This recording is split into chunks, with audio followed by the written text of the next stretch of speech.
बघा, आज 21 जून जागतिक योग दिन आपण या ठिकाणी साजरा करत आहोत आणि याचे महत्त्व जर आपल्याला माहीत पाहिजे असेल तर आपण आपल्या शारीरिक ज्या काही गोष्टी आहेत किंवा शारीरिक हालचाली आपण आता केलेल्या आहेत त्या ठिकाणी, तर त्यांचं महत्त्व तुम्हाला माहीत असेल की आजच्या काळामध्ये बऱ्याचशा लोकांना पाठीचे आजार, मणक्याचे आजार, पोटाचे आजार किंवा जादा फॅट तयार होते शरीरामध्ये.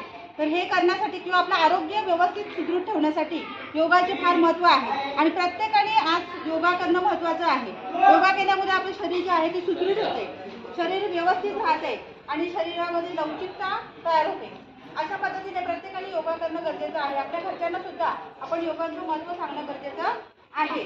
आपले हाडं जे आहेत ते हाडं सुद्धा मजबूत होतात योगाने, शरीर सुदृढ होतं, रक्ताचं जे काही मिश्रण आहे ते सुद्धा चांगल्या प्रकारे होत असते शरीरामध्ये आणि बरेचसे आजार योगाने समूळ नष्ट होतात.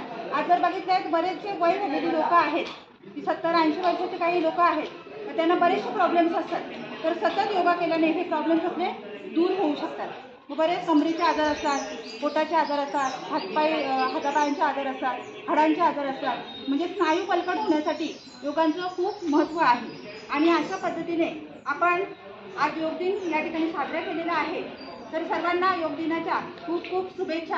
आणि आज केला तर आजच्या पुरतंच मर्यादित न ठेवता हा योग दिन असाच आपण म्हणजे नेहमीच रोज आपण अशा पद्धतीने 10-15 मिनिटं तरी योगा केला पाहिजे. जेवढे प्रकार आपल्याला येतात तेवढे प्रकार आपण चांगल्या प्रकारे करणं गरजेचं आहे आणि करा प्रत्येकाने.